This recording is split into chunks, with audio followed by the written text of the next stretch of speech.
Bonjour, mon nom est Martin Ouellette. Bienvenue à cette nouvelle édition du Bulletin des régions. Cette semaine, on va parler des impacts de la tempête de neige, notamment à Berthierville, et on va vous présenter des reportages qui proviennent de partout au Québec grâce à la collaboration des télévisions communautaires autonomes associées à Cogeco. Bonne émission.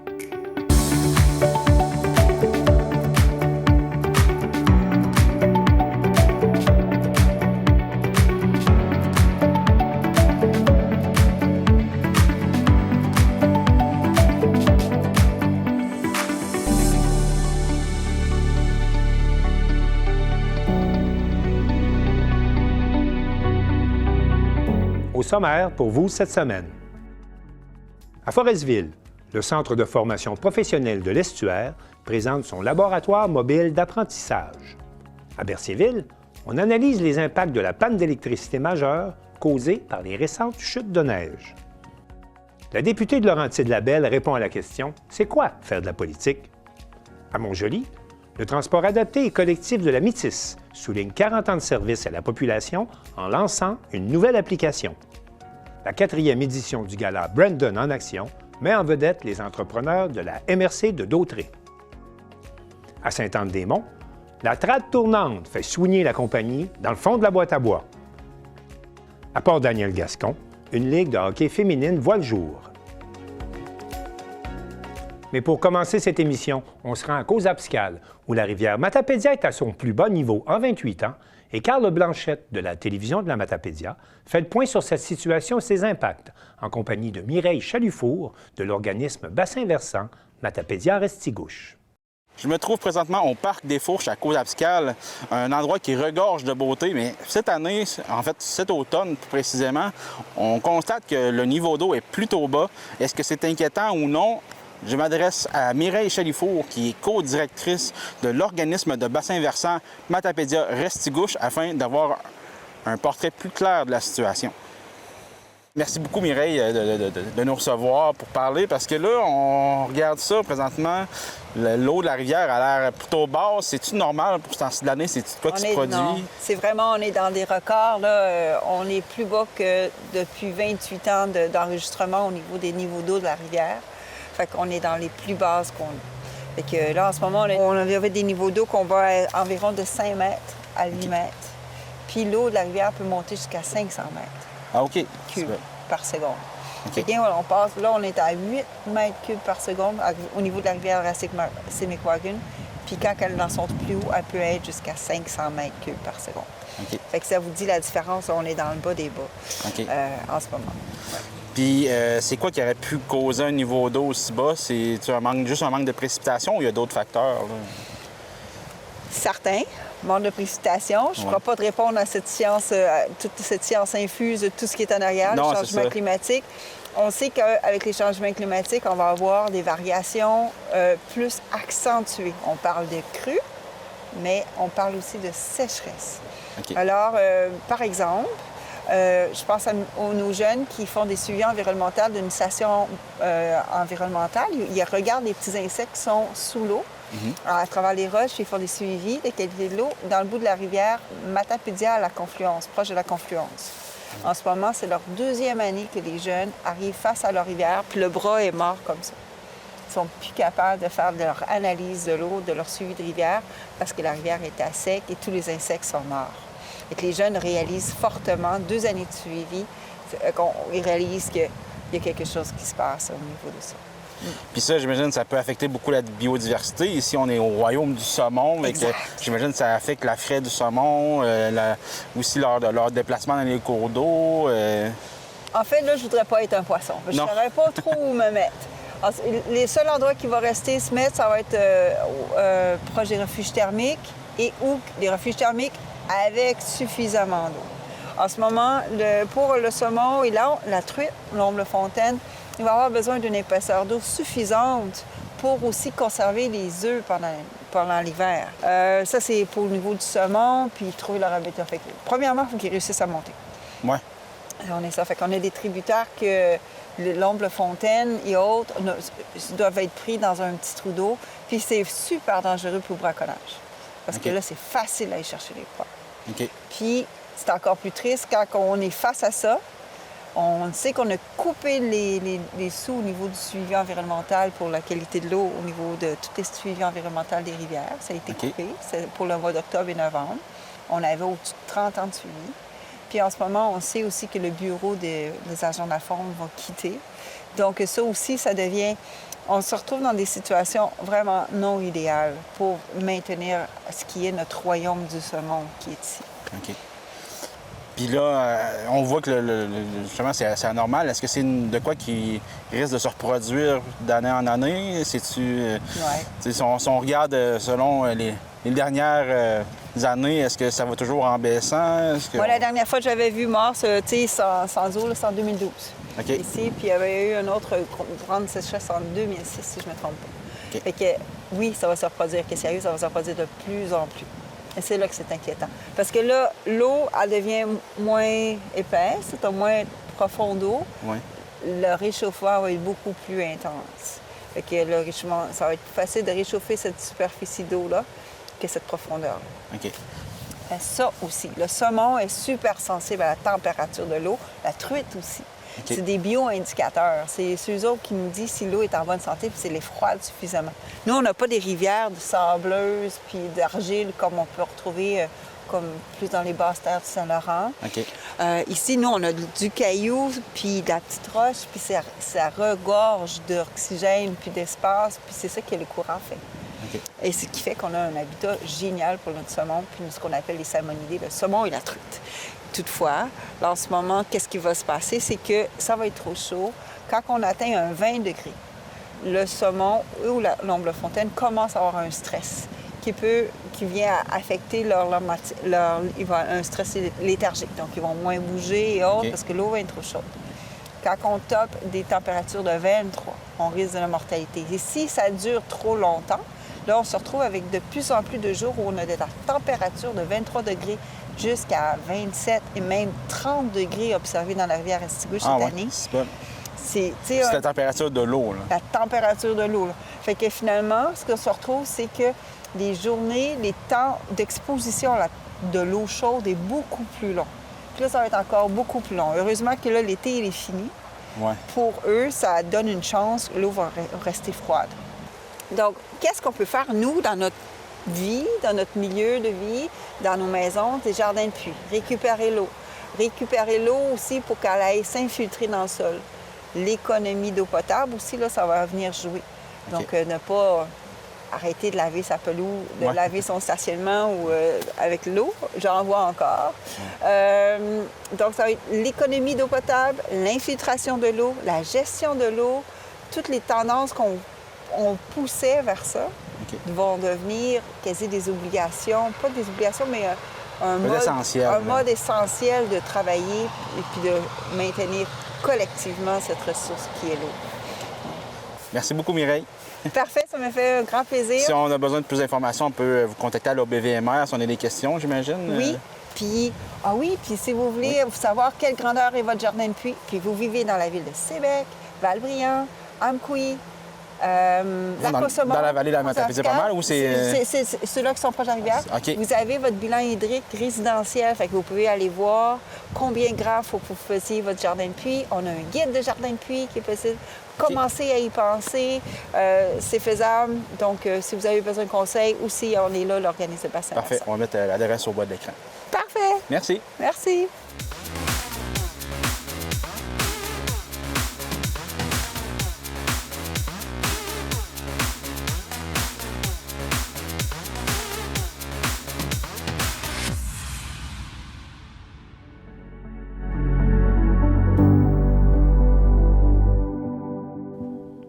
C'est pour aller à la rencontre des travailleurs et des entreprises de partout sur la Côte-Nord et sensibiliser les jeunes et leurs parents à la qualité de la formation offerte que le Centre de formation professionnelle de l'Estuaire met sur la route son laboratoire mobile d'apprentissage, une initiative unique au Québec. Un reportage de la Télévision du Littoral. Le Centre de formation professionnelle de l'Estuaire a dévoilé son laboratoire mobile, un outil novateur destiné à promouvoir la formation professionnelle, offrir de la formation en entreprise et aller à la rencontre des jeunes partout sur la Côte-Nord. Ce véhicule de 53 pieds est une grande réussite pour la directrice générale du Centre de services scolaires de l'Estuaire, Nadine Desrosiers. C'est une nouveauté. Si je ne me trompe pas, c'est une nouveauté dans la province aussi. Ça représente beaucoup parce que c'est un outil qui va nous permettre de faire connaître la formation professionnelle, autant auprès des élèves qu'auprès de leurs parents. Parce que souvent, on a des jeunes qui souhaiteraient faire un cours de en formation professionnelle, mais des fois, les parents veulent que leur enfant s'ouvre le plus de portes possible, puis ils sont plus réticents, mais alors qu'avec un outil comme ça, on va être capable de faire le tour dans différentes activités de promotion pour justement expliquer aux parents c'est quoi la formation professionnelle. C'est une première diplomation, puis c'est pas un métier, ce sont des métiers qui sont quand même très bien rémunérés dans notre région. Conçu pour être à la fois polyvalent et adaptable, ce laboratoire permettra également de dispenser de la formation directement en entreprise ou dans des régions éloignées. L'objectif est d'offrir des expériences d'apprentissage plus accessibles et engageantes, tout en favorisant le développement des compétences de la main-d'œuvre régionale. Le directeur du CFP, Michel Savard, explique les origines du projet. Moi, j'aime toujours mieux dire que c'est un travail d'équipe, là, parce que c'est vraiment avec des collaborateurs là, qu'on a mis ça en place. On a eu une première expérience, je me rappelle, on formait des mécaniciens industriels là, pour l'entreprise Boissaco sur la Haute-Côte-Nord. Puis c'est de là que vient en tout cas, le concept. On s'est dit, on a dit à l'entreprise, il faudrait faire venir les employés dans nos centres de formation. Puis c'était vraiment pas possible parce qu'à cause des arrêts de production, tout ça. Donc, quand je dis on a amené l'école à l'entreprise, c'est un peu ça qu'on a fait, là, en collaboration avec mon partenaire, là, Guy Bilodeau. On s'est organisé pour que les équipements soient mobiles. Puis on pouvait interchanger, là, dépendamment là, de ce qu'on avait à travailler. Donc, en tout cas, moi, je pense que c'était un pari, là, mais on a réussi. Puis ça vient un peu de là, tout ça. Là. On s'est comme raffiné avec le projet qu'on vous présente aujourd'hui. Le laboratoire sillonnera donc l'ensemble du territoire nord-côtier, de Tadoussac-Sacré-Cœur à Blanc-Sablon, en passant par Fermont. Le CFP de l'Estuaire souhaite utiliser ce nouvel outil pour mieux faire connaître la formation professionnelle auprès des jeunes et de la population. Des ateliers interactifs permettront d'initier les élèves du primaire à différents champs d'intérêt, tandis que les élèves du secondaire pourront découvrir les métiers grâce à la réalité virtuelle et à des équipements technologiques. Nous, on veut vraiment là, aller voir les entreprises de toute la Côte-Nord au complet. Puis, exemple, offrir des compétences. Exemple, si on veut offrir une compétence dans un domaine en particulier, on voudrait partir, exemple, de Sacré-Cœur-Tadoussac et l'offrir à l'ensemble des entreprises de la Côte-Nord. Fait que ça, c'est notre volet industriel. Ensuite, bien, le volet promotion. Nous, au centre de service, ça fait des années qu'on dit il faut parler aux jeunes avant qu'ils arrivent au secondaire parce que quand ils arrivent au secondaire, puis là, sont un peu dans le néant, il faut là, qu'ils se soient fait une idée avant, une idée là, d'exploration professionnelle avant d'arriver au secondaire. Fait que c'est un peu notre défi. On travaille avec les équipes pédagogiques, les équipes d'orientation. Puis quand on va arriver, exemple, pour faire explorer là, des stations d'exploration, parce qu'on ne parle pas nécessairement de métier là, au primaire, bien, les élèves vont déjà avoir une idée, puis ils vont pouvoir développer des intérêts. Peut-être que oui, ils vont aimer, non, ils n'aimeront pas, mais au moins, là, ils vont être capables de réfléchir là-dessus. Les parents, les enseignants, les conseillers d'orientation et les intervenants scolaires seront aussi invités à explorer le laboratoire. L'objectif, briser les mythes entourant la formation professionnelle et démontrer qu'il s'agit d'une voie d'avenir prometteuse et diversifiée. Bien, nous, on travaille là, avec nos conseillers d'orientation, nos directions d'établissement du secondaire, formation générale aux adultes, formation professionnelle, puis la direction des services éducatifs du centre de services, justement à mettre en place là, différents outils de connaissance de soi, puis de s'assurer que nos jeunes là, se découvrent à travers les parcours de formation professionnelle. Puis des fois, bien, c'est des jeunes qui seraient peut-être sur un chemin, une pente descendante vers le décrochage scolaire, mais comme on met des filets de sécurité autour de nos jeunes par différents moyens, bien, la formation professionnelle, ça devient un moyen de garder nos jeunes, les diplômer rapidement. Puis on a des jeunes qui ont été diplômés en formation professionnelle, se sont découverts une petite fibre pour le scolaire, puis ont poursuivi au cégep. Là. Fait que ça veut pas, c'est pas une fin en soi. Là. Le laboratoire mobile utilisable toute l'année est doté d'équipements modulaires, de simulateurs, d'automates et de robots, ainsi que d'écrans interactifs, d'une mini-usine et d'outillage spécialisé. Ces installations permettent d'adapter le contenu aux besoins de la clientèle, qu'il s'agisse de formations industrielles, de mise à niveau ou d'ateliers éducatifs. Une somme d'environ 300 000 $ a été investie par le Centre de services scolaires dans ce projet novateur.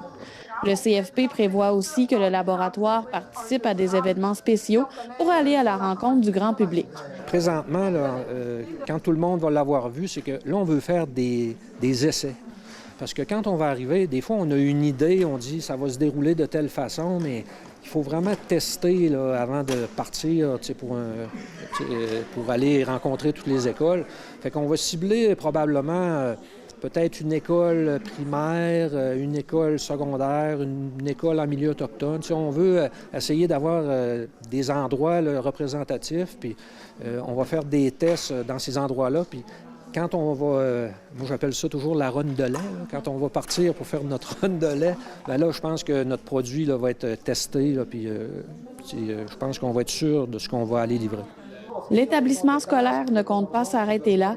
Une deuxième phase de développement est déjà sur la table. L'organisme souhaite notamment équiper le laboratoire d'un système de plaques solaires afin de le rendre plus autonome et éco-responsable. L'ajout d'un module d'apprentissage sur l'énergie solaire et éolienne est aussi envisagé pour enrichir la formation du DEP en électricité et proposer de nouveaux ateliers de perfectionnement. Si vous apercevez le laboratoire mobile au cours des prochaines semaines, n'hésitez pas à le visiter pour en apprendre plus sur la formation professionnelle. Joanie Godreau, à Forestville.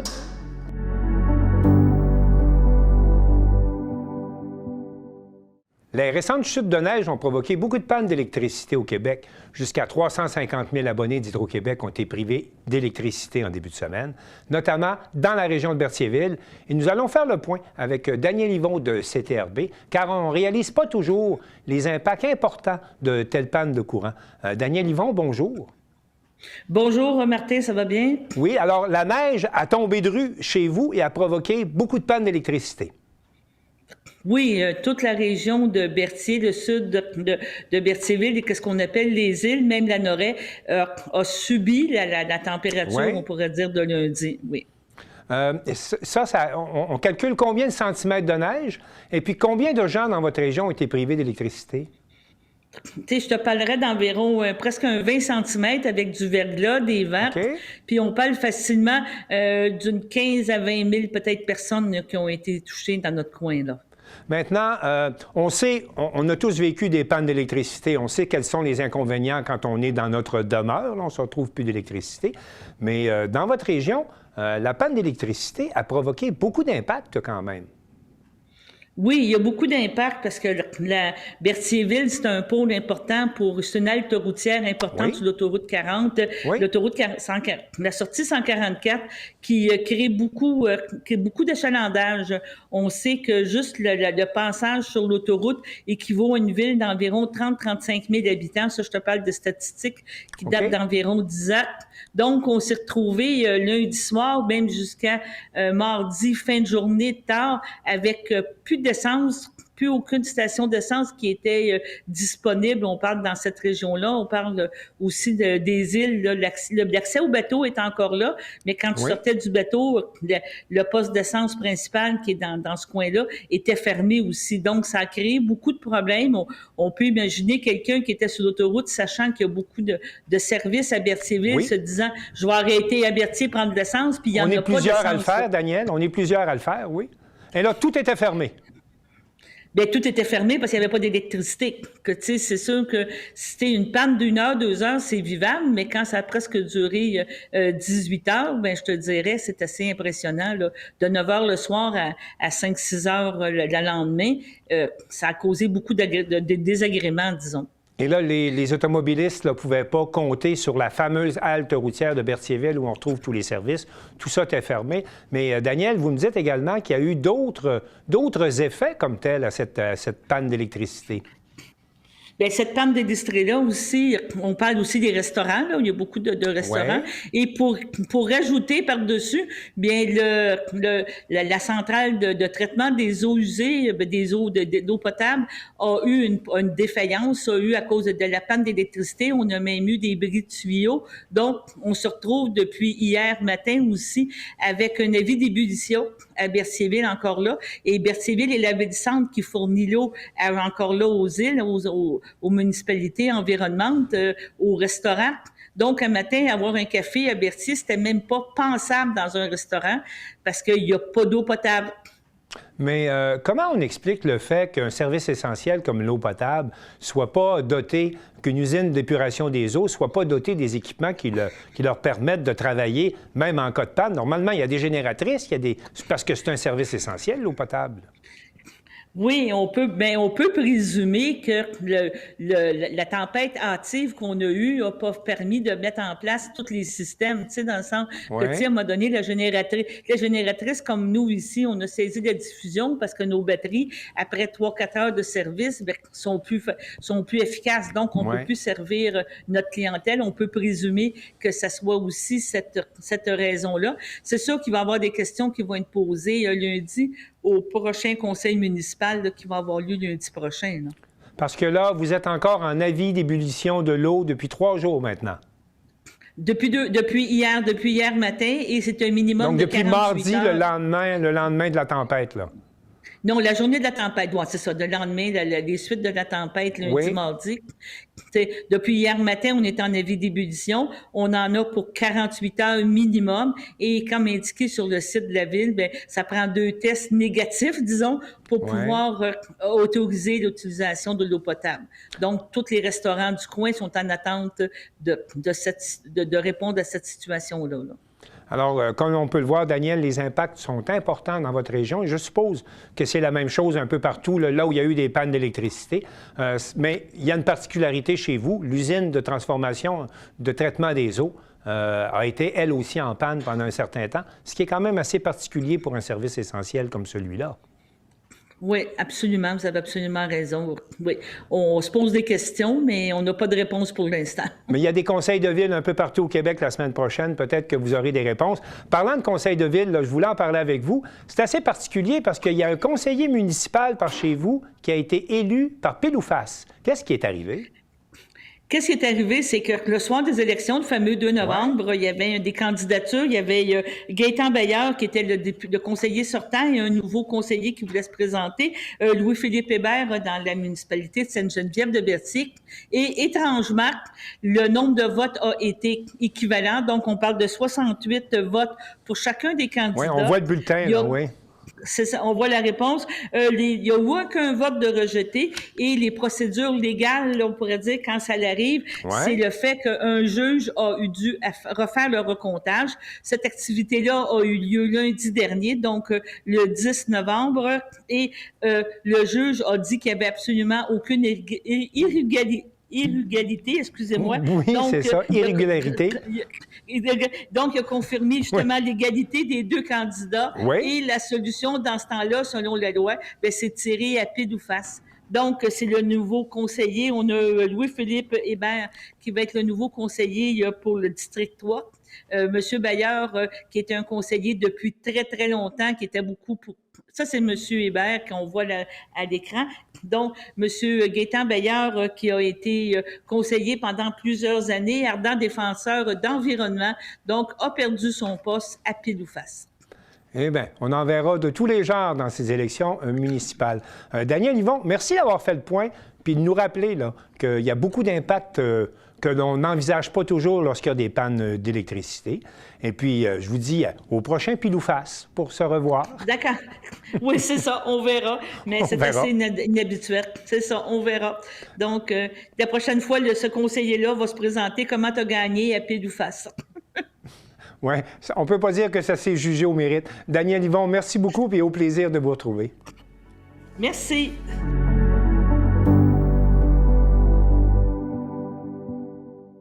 Dean Brisson de la télévision des Laurentides est allé à la rencontre de la députée Marie-Hélène Gaudreault pour lui demander c'est quoi faire de la politique et pourquoi on s'engage à faire de la politique. C'est là que la passion pour la politique débute ou c'est un petit peu plus tard? C'est où que ça... En fait, tu sais, quand on se rend compte, c'est quoi la politique? C'est d'aider notre monde. Oui. Hein?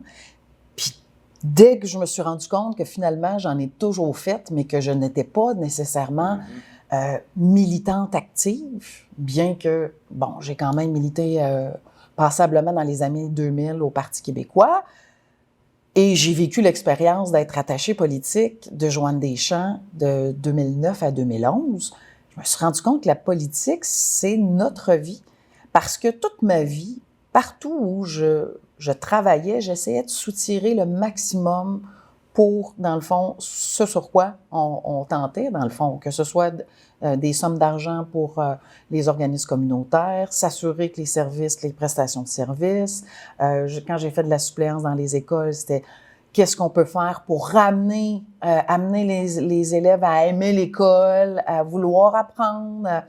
Fait qu'au fil du temps, je me suis rendu compte que j'avais fait un grand tour d'horizon et c'est la politique pure qui est venue à moi et non l'inverse.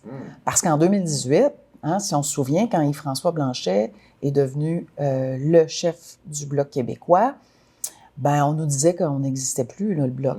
Il y avait 10 collègues qui sont toujours là. Ça fait 6 ans maintenant. Ça fait 6 ans. 3 mandats. 3 mandats. Ça en fait des élections en si peu de temps. Là, ça fonctionne comment? Là, vous venez ici, vous passez plusieurs jours par semaine ici. Oui, en fait, le volet législatif, parce qu'un député, c'est de représenter son monde. Donc, évidemment, quand je dis aux gens, si vous me voyez toujours sur le terrain 65 jours par année, ça veut dire que je ne fais pas mon travail.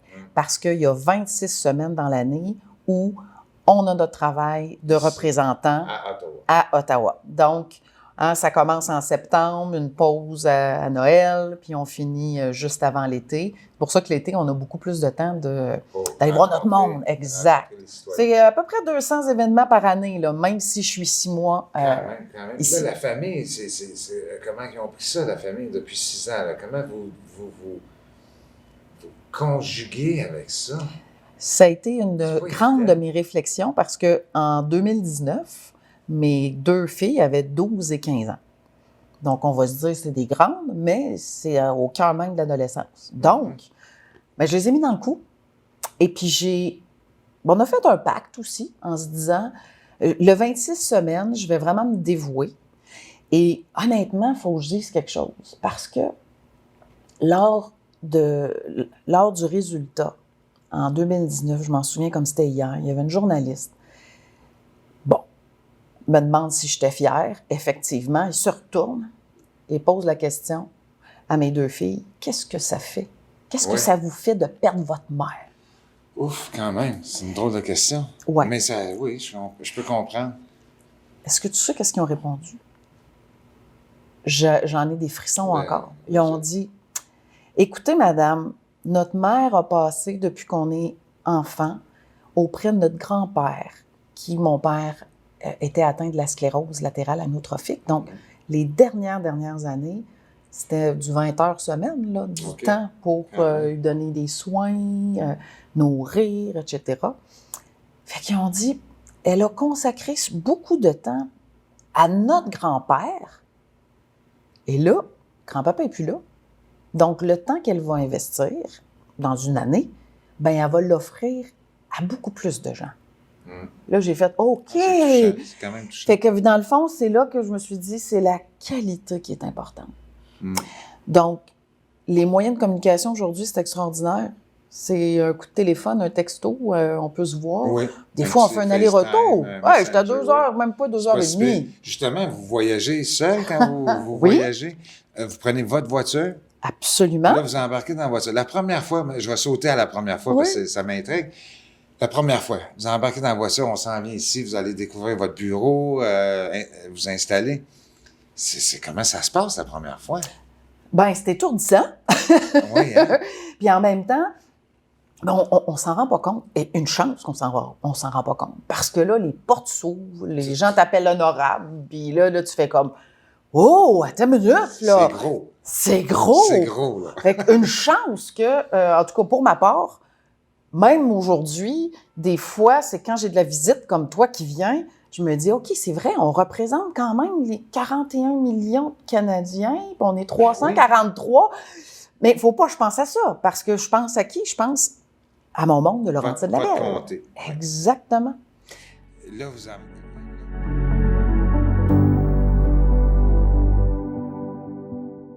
À Montjoly, Marc Després de la télévision de la Métis rencontre André Blouin, le directeur du transport adapté et collectif de la Métis, qui souligne cette année 40 ans de service à la population en lançant une nouvelle application conçue pour répondre aux besoins du transport adapté en milieu rural. André Blouin, bien, tout d'abord, c'est le 40e anniversaire du TAC, donc, comme on le voit derrière vous, un nouveau logo. On s'est gâtés cette année. On s'est dit, pour les 12 prochains mois, on va utiliser un logo un peu modifié. Donc, sur le logo traditionnel, on a ajouté un 4 et un E en exposant pour faire 40e. Le TAC a eu ses lettres patentes. En fait, c'était pas le TAC à l'époque, c'était la roue de vie. Oui, le vrai. 27 septembre 1985. Donc, ça fait 40 ans, là, presque jour pour jour, que le service de transport adapté existe dans la Métis. Et au niveau de la flotte de véhicules, je pense qu'elle a même été renouvelée récemment. Donc, ça représente quoi exactement, présentement? Bien, la flotte de véhicules, on est toujours avec les mêmes véhicules, encore pour quelques mois. On a 5 minibus qui circulent sur le territoire. C'est toujours notre contrat avec Autobus Dion, avec les mêmes conducteurs. Et on a ajouté en décembre passé là, une fourgonnette pour laquelle on est devenu propriétaire, le TAC. Une fourgonnette adaptée qui peut prendre là, jusqu'à 6-7 passagers et une personne en fauteuil roulant. Et les sièges sont amovibles de sorte qu'on peut enlever les sièges pour prendre jusqu'à 3 personnes en fauteuil roulant. Et à ce moment-là, donc, ça veut dire qu'en partant, donc, les 6 véhicules sont adaptés là, pour les véhicules à mobilité réduite. Là, pour les... Oui, et incluant celui qui va vers Rimouski. Oui, OK. Celui vers Rimouski, ce n'est pas officiellement un transport adapté, mais les gens à mobilité réduite peuvent l'utiliser parce que le véhicule est adapté. Donc, peut-être un fait que pas tout le monde connaisse. Absolument, c'est ça. Et, naturellement, le gros sujet aujourd'hui, c'est le lancement d'une nouvelle application. On y travaille depuis longtemps? Assez longtemps. En fait, moi, je dirais depuis 2019 que c'est sur la table à dessein du conseil d'administration du TAC de la Métis. Et ce besoin-là a évolué un peu avec la technologie, avec la disponibilité des technologies. Les logiciels ont évolué également. Pour faire du transport urbain sur des lignes régulières, ça existe depuis longtemps. Mais pour gérer du transport adapté, porte à porte, en milieu rural, là, on est ailleurs. Ce logiciel-là n'existait pas il y a quelques années. C'est tout nouveau. Ça fait que là, avec l'arrivée des technologies, là, on s'est permis de rêver un petit peu plus concrètement.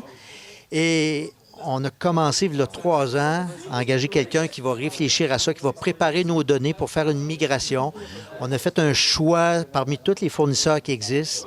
Et on est allé vers Blaise Transit et on a fait ce choix-là définitivement en décembre 2024.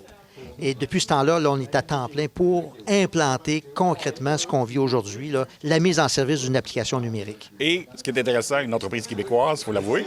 Oui, absolument.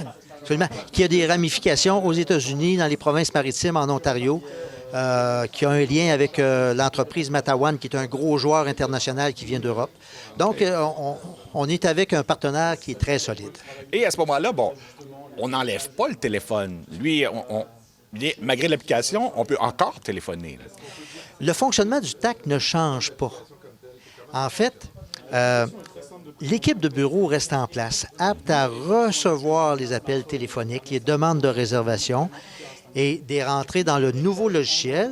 Maintenant, dans le passé, c'est une personne qui faisait le choix des différents trajets, ce qui était excessivement laborieux. OK. Laborieux, ça veut dire que c'est comme faire 12 sudoku en même temps. Okay. C'est à peu près l'exercice que la personne doit faire. Donc, ça devenait très difficile de trouver quelqu'un qui pouvait remplacer pendant les vacances. Si on avait un départ subi à cause de raisons médicales, on se rendait vulnérable. Donc là, on a fait le choix d'aller vers une technologie qui produit les horaires en temps réel en fonction des demandes et réservations téléphoniques qui entrent de la part des clients. Et il faut le mentionner, donc au téléphone, ça demeure avec un délai de 24 heures. Par contre, lorsque l'on prend l'application, on parle plutôt d'un délai de 6 heures. On peut aller jusqu'à 6 heures. Plus on le fait d'avance, plus on a des chances d'avoir une acceptation. Lorsqu'on va réserver avec l'application, l'application, en dedans d'une minute, va nous aviser est-ce que votre demande est acceptée ou refusée. Et si elle est acceptée, elle va vous donner une heure approximative. Et là, le logiciel continue de procéder à fabriquer l'horaire. Et 6 heures avant votre départ, vous allez avoir une notification qui confirme l'heure exacte de votre embarquement.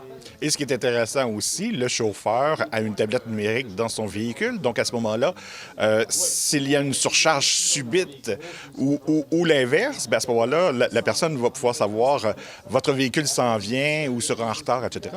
Oui, absolument, c'est ça. On va avoir des informations pour être en temps réel un petit peu sur les informations de retard, avance ou quoi que ce soit, ce qui va enlever une part j'oserais dire anxiété pour certaines personnes, puisqu'on est sur le coin de la rue à attendre un bus sans savoir s'il est déjà passé, si on est en retard, si lui est en retard, s'il nous a oubliés.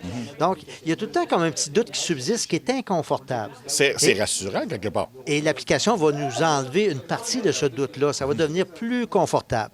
Et en même temps, avouons que c'est pour séduire aussi une clientèle qui est plus à l'aise avec les nouvelles technologies. Là, on pense aux jeunes, entre autres. Là. Et le service d'abonnement, lui, demeure en place aussi. Donc, la tarification, il n'y a pas de changement, là. Il n'y a pas de changement sur les tarifs. C'est exactement les mêmes tarifs. C'est encore comme ça pour quelques années. Donc, localement, 4 ou 3 réduits pour les étudiants et aînés. Ceux qui veulent aller vers Rimouski, c'est 6 ou 4 pour les étudiants ou aînés. Donc, c'est les mêmes tarifs. Puis les passes mensuelles, 30 jours, sont encore disponibles. Il y a plusieurs modes de paiement. En fait, les tarifs sont simples à comprendre, mais comment assumer son tarif? Bien, il y a plusieurs façons. On peut payer en argent en embarquant dans le bus, en monnaie exacte seulement, par exemple. On peut payer avec des billets papier qui ont été achetés au préalable. On peut avoir payé une passe mensuelle, donc le conducteur est au courant, donc on n'a rien à présenter, on embarque puis c'est tout. On peut aussi, une nouveauté, là, c'est qu'on peut contribuer, mettre des sous dans une balance sur l'application. C'est comme une petite réserve, une balance, c'est ça, c'est comme un portefeuille à soi. Donc, avec sa carte de crédit, on va mettre à coût de 24 on met 24 et lorsqu'on va embarquer dans le bus, à chaque embarquement, le conducteur doit sélectionner si le passager est embarqué ou non. Lorsqu'il clique « Embarquer », là, à ce moment-là, le 3 ou le 4 se déduit du compte. Tout simplement. Et avec cette application-là, donc, est-ce qu'on a estimé des chiffres ou qu'est-ce qu'on a comme espoir de hausse? Ou... Bon, on va avouer une chose. C'est pas tout le monde, puis on est très conscient que c'est pas tout le monde qui va tourner vers le numérique. C'est pour permettre à ceux qui préfèrent cette solution-là d'avoir cette solution-là. Moi, dans mon espoir, c'est que d'ici un an, si on se reporte à octobre 2026, j'aimerais ça que 30 de la clientèle du TAC utilise les outils numériques pour faire leur réservation. Ça serait une belle réussite. Bien, merci beaucoup, André Blouin. Bienvenue, merci beaucoup.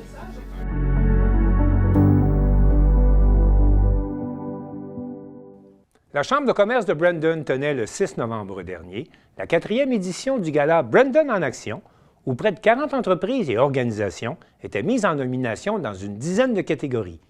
Danny Bérubé, de CTB-TV, a rencontré les organisateurs et les récipiendaires des prix qui ont été décernés durant cette soirée. Le jeudi 6 novembre dernier s'est tenue la 4e édition du gala Brandon en action, organisé par la Chambre de commerce Brandon. Cet événement a rassemblé de nombreux entrepreneurs de la MRC de Dautré dans une ambiance empreinte d'émotion et de fierté. La soirée a débuté par la présentation d'une dizaine de nouveaux commerces de la région, chacun honoré par la remise d'une plaque souvenir. Par la suite, plus de 10 prix ont été décernés dans diverses catégories, dont l'entreprise de l'année, le commerce de proximité, ainsi que le coup de cœur des caisses Desjardins du nord de la Naudière. Les invités ont également eu l'occasion de profiter de la prestation musicale du groupe Au Renard. En fin de soirée, j'en ai profité pour rencontrer Mme Annabelle Fréchette, coordonnatrice de la Chambre de commerce Brandon et organisatrice du gala, pour recueillir ses impressions sur le succès de l'événement.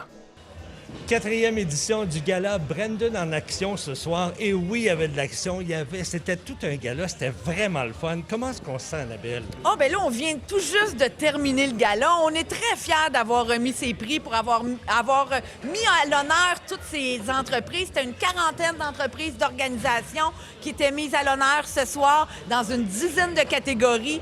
Et est-ce qu'on nomme le gagnant? Oui, s'il vous plaît. Le gagnant entreprise de l'année, Arnois Énergie, c'est le Bonichois marché de Mme S. de Mandeville qui a gagné le grand prix. Ce soir, il s'est mérité 2 prix, dont le prix Coup de cœur des jardins, qui est remis suite à un vote de la population. Bien justement, dis-moi donc, les gagnants sont sélectionnés comment? C'est un jury externe à la Chambre de commerce qui provient d'ailleurs dans la région de la Naudière. Cette année, notre jury nous provenait de la Chambre de commerce et d'industrie de la MRC de Montcalm, du regroupement des gens d'affaires de la Valtrie et du Créval. Ah oui? Oui, donc le jury se rencontre, il délibère, il choisit ce qu'il considère comme être la meilleure candidature dans chacune des catégories. Hey, écoute, moi, tu m'impressionnes là, parce que je te regarde aller, là, puis on dirait que tu es encore full d'énergie. Ah, ben, quand on finit un événement comme ça, on reste avec plein d'énergie aussi. Mais t'es pas fatigué? Ben un petit peu, mais on se reposera demain. Parce que tu as travaillé longtemps sur ce gala-là. Oui, c'est plusieurs semaines de travail pour arriver à un événement comme celui-ci qui accueillait 190 personnes cette année. C'est mieux que l'année passée. C'est notre record d'assistance, oui. Wow, écoute, 4e année, puis ça grandit d'année en année. Fait que j'imagine que l'année prochaine, là, on tape le 250. Là. Ben, on va se croiser les doigts, on va le souhaiter. Écoute, super beau gala, Annabelle. Félicitations. Puis on félicite tous les gagnants, bien sûr. Oui, merci. Félicitations à tous. Au cours de la soirée, un prix hommage a été décerné à M. Pierre Deschênes, propriétaire de la ferme Deschênes à Saint-Damien et président de la Corporation de développement de la municipalité. Ce prix, remis par ses filles, a suscité une vive émotion chez le lauréat. Interrogé à l'issue du gala, M. Deschênes se disait encore profondément touché par cette marque de reconnaissance. Je suis avec M. Pierre Deschênes, qui est une sommité à Saint-Damien et qui a eu le prix hommage ce soir. Comment est-ce qu'on se sent, M. Deschênes? Surpris, ému et reconnaissant qu'on me fasse cet hommage-là. Disons que je suis plus habitué de mettre les spots sur les autres que de les avoir sur moi. Là. Fait que c'est vraiment touchant. Mais là, dites-moi, vous êtes un habitué à Saint-Damien. Là, on vous connaît de partout parce que vous aviez une ferme. Là, vous avez vendu votre ferme, vous êtes à la retraite et vous êtes aussi président de la Corporation du développement de Saint-Damien. Oui, c'est ça. J'ai tout le temps été impliqué bénévolement dans ma communauté, dans mon village. Puis c'est ça, depuis 2021, je suis président de la Corporation de développement de Saint-Damien. Et puis on a beaucoup de plaisir à travailler avec nos bénévoles. On a plus que 40 bénévoles qui tournent autour de nos activités, qui nous supportent. Et tout ça, ça se fait dans la bonne humeur. Fait que c'est pas de corvée. C'est vraiment, là. Vraiment... Donc, vous êtes tellement occupé, là, c'est pas le temps de prendre sa retraite, là? Non, pas vraiment, là. C'est ma 2e retraite officielle, mais je pense que je serai jamais à la retraite. Tant que je vais avoir la santé et l'énergie, j'ai trop de plaisir. Bien, écoutez, félicitations encore une fois pour votre prix. Puis on vous souhaite une belle continuité. Bien, merci beaucoup. Un prix dans la catégorie Développement du milieu a été attribué à la bibliothèque Ubaldine Dauphin de Saint-Norbert. Présente lors de l'événement, la mairesse s'est dite très fière de voir sa municipalité ainsi récompensée. Alors, vous la reconnaissez sans doute, elle est juste à côté de moi. C'est la mairesse de Saint-Norbert, Mme Sonia Desjardins. Bonjour. Bonjour, bonjour. Je suis également en compagnie de Mme Lise Bureau, qui est coordonnatrice pour la bibliothèque Ubaldine Dauphin de Saint-Norbert. Bonjour. Bonjour. Et on a gagné le prix du développement du milieu. Oui. Est-ce qu'on est content? Très content. Moi, ce que j'ai pu voir, là, quand vous avez gagné le prix, ça criait fort, là. Oui, il fallait. C'était pour nos jeunes. Oui? Mm-hmm. On a travaillé fort là-dessus? Oui, ils viennent nous aider bénévolement tous les jeudis soirs à la bibliothèque. Ils sont bienveillantes, ils connaissent notre bibliothèque, ils peuvent aider les jeunes. Donc, Madame la mairesse, on invite les gens à utiliser la bibliothèque? Ah ben oui, la bibliothèque, c'est le moteur de notre développement, de la culture, ça commence là, Puis nos jeunes, s'ils s'impliquent jeunes, ben ils vont rester impliqués. Des bénévoles, on en a besoin dans tous les domaines. S'ils commencent jeunes, ils vont continuer, puis ils sont très impliqués et très fiers d'être avec nous à la bibliothèque. Et Dieu sait que la lecture, c'est important pour les jeunes, pour les grands aussi, hein? Oui. La lecture, c'est très important. C'est important pour la persévérance scolaire, c'est important pour leur réussite académique, c'est important pour leur développement, pour l'éveil, pour... Écoute, c'est ça. Exact. Bien, félicitations encore une fois pour votre prix, puis belle continuité à vous deux. Merci. Pour une 4e année consécutive, eh bien, le gala Brandon en Action 2025, qui s'est déroulé cette année au Centre culturel Jean-Pierre Ferland à Saint-Norbert, a rencontré un franc succès. L'organisatrice confirme déjà la tenue d'une prochaine édition.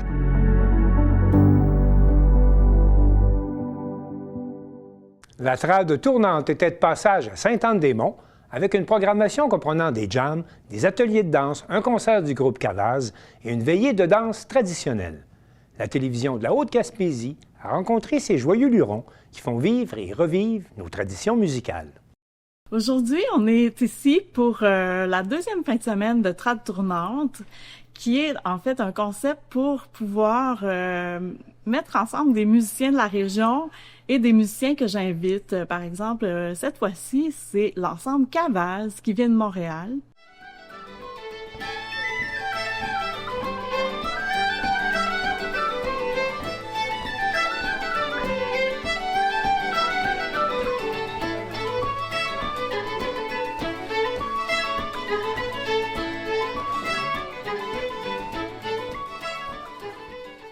On veut offrir, dans le fond, à la région, ici en Haute-Gaspésie, et aussi du côté sud de la Gaspésie, l'occasion au public de venir soit jammer avec nous, soit s'initier aux danses trad. Donc, il va y avoir un atelier dans l'après-midi, puis ensuite, il va y avoir un concert de l'ensemble qui est invité, Cavaz. Et puis, en soirée, on fait une danse, une veillée de danse traditionnelle calée. Notre caleuse, c'est Hélène Gaulin. Moi, je suis biologiste de formation. Donc, j'ai travaillé toute ma vie comme biologiste, là, surtout dans le domaine de l'éducation du public. Puis, j'ai découvert la danse traditionnelle, ça fait peut-être une dizaine d'années, en allant à une veillée de danse à Petite-Vallée, au Festival en chanson de Petite-Vallée.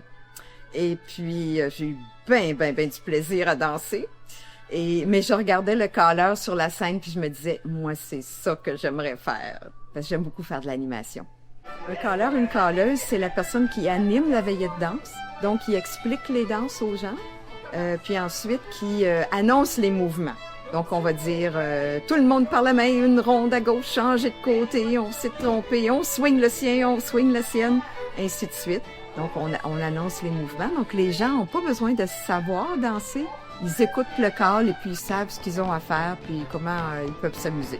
Oui, c'est rythmé, on doit suivre la musique et puis on doit aussi mettre des accents pour que les gens savent quand commencer la figure puis leur donner l'énergie. Puis le rôle du calleur, hein, c'est que les gens aient du plaisir puis mettre le party dans la place, comme on dit. Mon idée, dans le fond, elle est venue au tout début. Je cherchais des occasions de jouer plus souvent, d'avoir des rencontres avec des musiciens et puis une formule qui fait en sorte que les gens sont d'accord à faire une longue route pour venir jusqu'en Gaspésie et puis aussi que ça vale la peine, dans le fond, pour eux d'avoir au moins plus qu'un concert. Donc, c'est comme une mini-tournée ou un mini-festival condensé en une fin de semaine. C'est la musique trad que j'ai dans la peau depuis que je suis tout petit. J'ai grandi dans la musique trad. Puis l'instrument que tu as apporté aujourd'hui, c'est un instrument particulier. Qu'est-ce que c'est? C'est un instrument à hanches. C'est un morceau de bois qui fait le son, comme les saxophones en métal et comme une clarinette. C'est une clarinette contrebasse en métal. Modèle paperclip.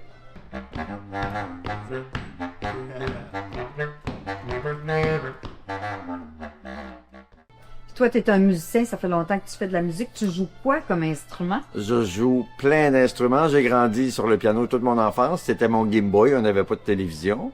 Je viens du premier plateau en haut de Matapédia, Saint-Alexis, qui est un des plus vieux villages de toute la vallée en bas de Montjoly. Salut, le nom du groupe, c'est Cavaz. C'est un nom breton, c'est un mot breton qui veut dire embranchement ou bifurcation. Et ça, on a tous les 4. On a des bagages différents et l'idée c'est de... à la base on est un trio, je suis en train de m'embêler les pinceaux.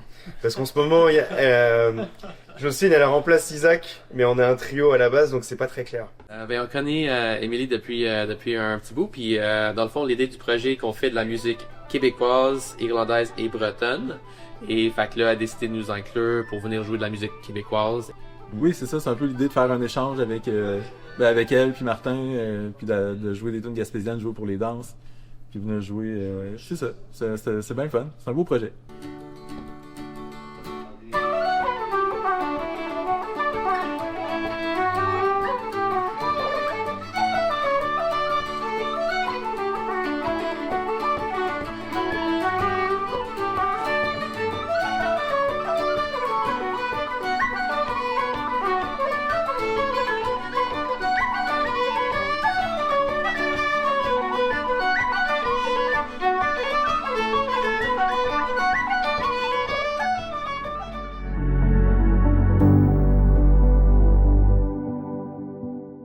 Depuis 2 ans, un groupe de joueuses de hockey louait l'aréna de Port-Daniel-Gascon pour une joute amicale de hockey. Et ce rendez-vous hebdomadaire est devenu tellement populaire qu'une ligue de hockey féminin comptant 4 équipes vient tout juste d'être créée, nous rapporte Simon Thériault de Télévague. Le mercredi 5 novembre, je me suis rendu au centre sportif Marco-Sébastien Cyr afin d'assister à la première partie de la soirée de la nouvelle ligue de hockey féminin de Port-Daniel-Gascon. Pour cette occasion, les Jaunes affrontaient les Oranges. Un match très plaisant qui a abouti avec un pointage final de 3-3.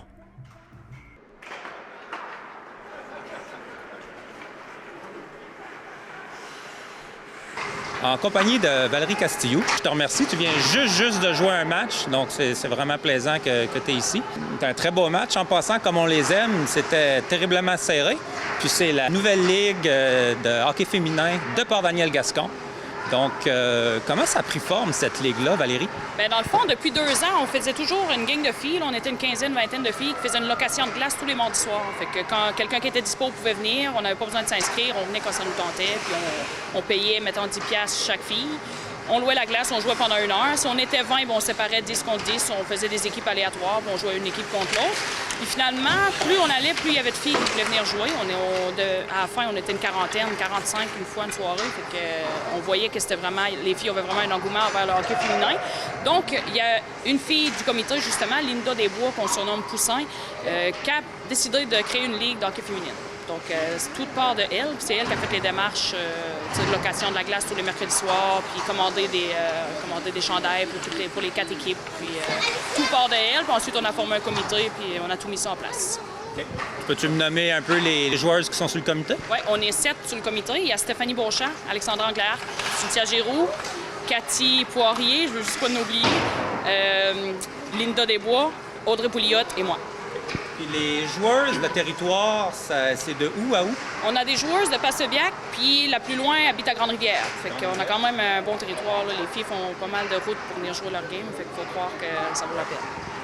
Oui, c'est ça. Je voyais un peu les joueuses. T'en as-tu beaucoup du coin de Passebiac? Passebiac, puis 6, je crois. 6 joueuses? 6 joueuses.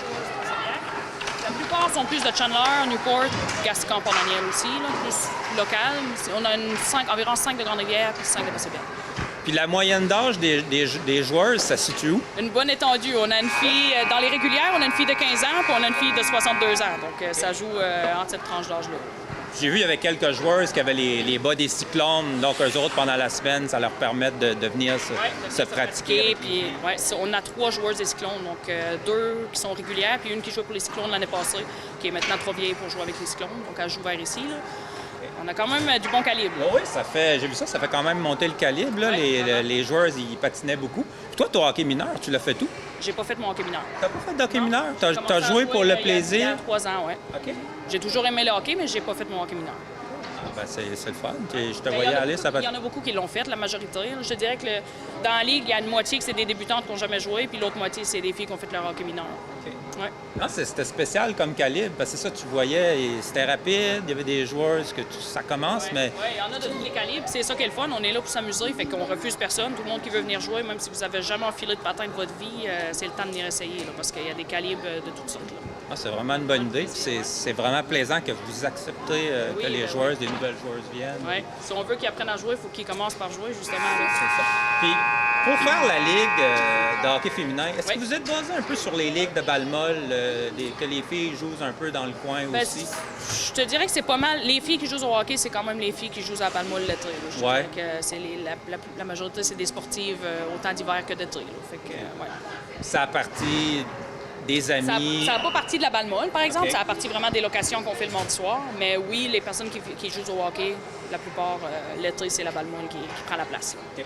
Là, vos matchs, c'est à tous les mercredis soirs? Oui, on a toujours 2 matchs. Donc, on est 4 équipes. Fait que c'est soit 1 contre 2, 1 contre 3, 1 contre 4, puis l'autre équipe joue par la suite. Il y a une game à 7 h puis une game à 8 h. Okay. C'est toujours 7h, 8h, si les gens veulent venir à l'aréna. Oui, il y a toujours une game à 7 h, une game à 8 h, puis après ça, c'est ça qui ferme la journée.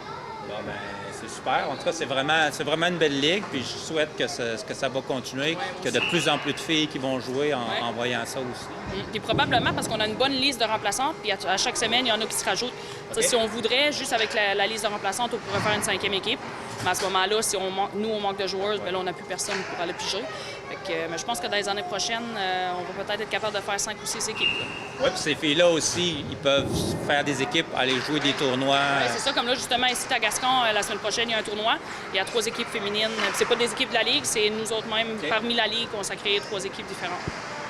C'est génial. Ouais. Je te remercie vraiment pour ton temps parce que tu venais de jouer. Puis, merci beaucoup. Merci à toi. Pour venir voir du hockey féminin au centre sportif Marco-Sébastien Cyr de Port-Daniel-Gascon, les parties ont lieu tous les mercredis soirs. Le premier affrontement a lieu à 7 h et le second se déroule ensuite à 8 h.